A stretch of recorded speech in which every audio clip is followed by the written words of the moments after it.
Welcome back. Well, we have Ed Green here on behalf of Village Management Services Disaster Preparedness Task Force. Well, welcome, Ed. Very nice to have you on. Thank you for coming in. Thank you to be here. You're welcome. And you know, you've kind of come here to the village with some experience, but before we talk a little bit about that, just tell me a little bit about yourself.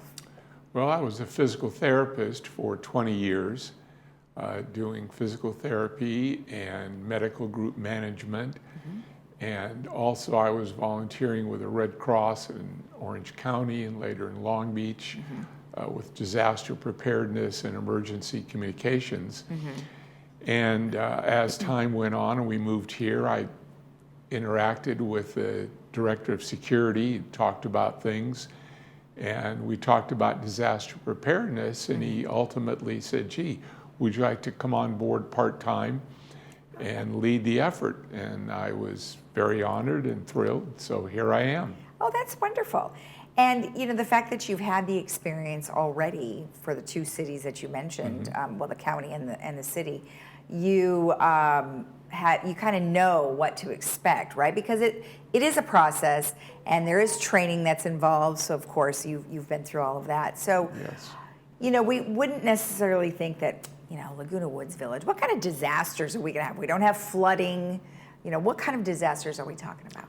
Earthquake, fire, electrical outages on a large scale, possible flooding in some areas.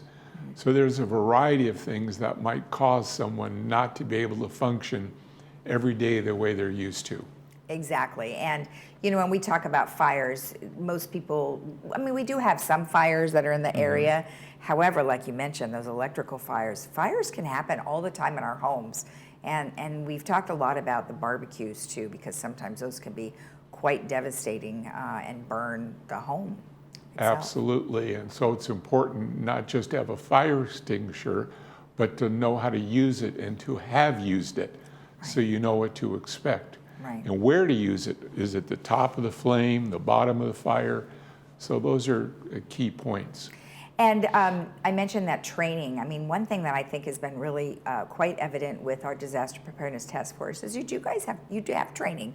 You have training about maybe being a captain for the community and their neighborhood, or training on a variety of different things, first aid and some other things. Well, those are things I want to enhance, is our training, so that the average resident has that available should they desire to pursue it, as well as for those volunteers who are really interested in disaster preparedness, offer them increased training in a variety of areas that would be appropriate for this environment. Right. I mean, isn't it such that Red Cross and possibly FEMA, they provide training not necessarily just to you, but as classes, and people could all join?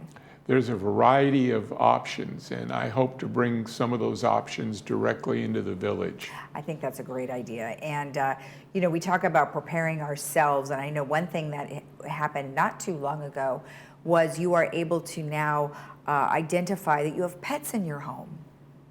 Pet preparedness is critical.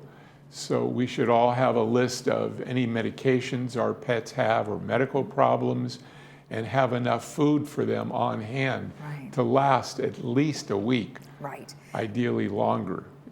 Now, one thing that also is provided, and you mentioned that it's going to be possibly changing locations or how you get one, is our emergency preparedness kits. Yes. Now, we do have an example on the screen. That's not necessarily what ours includes, but give us an idea if someone would like to get one of those, what do they need to do? They can simply call the disaster preparedness office. It's staffed by volunteers from 10 to 12, Monday through Friday. Okay. That will be changing as we look at easier ways of providing supplies to our residents. It may be online, it may be through the phone, but we're looking at different ways of doing that. Okay, fantastic. And then I think we often ask ourselves, you know, just how much water, how much food, you know, and also where do you store it? I mean, oftentimes we don't have the space. Well, that's a big challenge. People think they have to have huge barrels of water, or they buy bottled water in the markets, and the problem is those have expiration times. Right. The safest thing is you can get packets of water that we've been selling. And they're small packets, they can be stacked, and they take up very little room compared to major barrels that you may not have the room for. Okay. All right, so you do have those available? Yes. Okay, fantastic.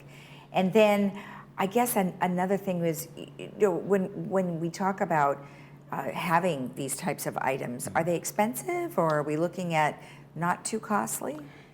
They vary in price a lot. Generally, they're not expensive items. And when you think about food, they have bars, and I've had them. They're fine. They taste okay. They'll keep you going.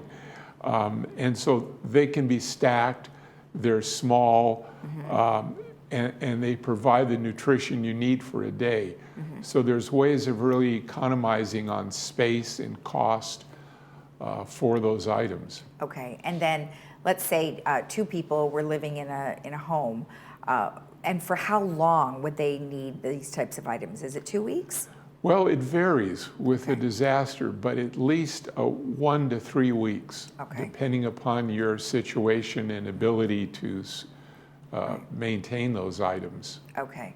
All right, perfect. And then one other thing I wanted to ask you about is, you know, we talk about the physical disasters that happen here, although I've been reading that we might have a very warm, hot summer. What should people be aware of other than, you know, fire danger? What about for themselves? I think they have to be sure they don't become dehydrated. It's one thing to say, oh, I feel great, I'm going out for the day, we'll be hiking. They may not be aware that a few hours later, they can become dehydrated. So having water available all day long, have some in your car, is really important to drink throughout the day. Right. And one other thing that you mentioned earlier is having a fire extinguisher. Now, they do sell smaller sizes. Do you have those available at Disaster Preparedness? They're going to be getting some of those. Good. Okay. Right now they don't. They're not expensive. They're available variety of places. But it's critical that you have training so you know when and how and what type of fire extinguisher to use for a given fire. Okay. Is it wood? Is it chemical? Is it natural gas? Right. There are some combination fire extinguishers. So that's the kind of thing that our training will hopefully address. Okay. Well, fantastic. Well, have I missed anything?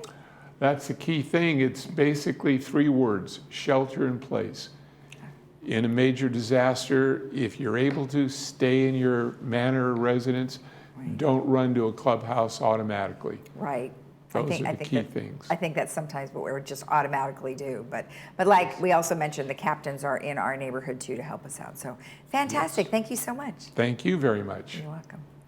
If you want more information about anything that we discussed, you maybe want to be a captain, or would you like some training, or if you just want to be a little more prepared, please get in touch with our Disaster Preparedness Task Force at lagunawoodsvillage.com. You can type in disaster preparedness, or you can send them an email at disasterprep@vmsinc.org, or call them at 949-597-4237. We'll be right back.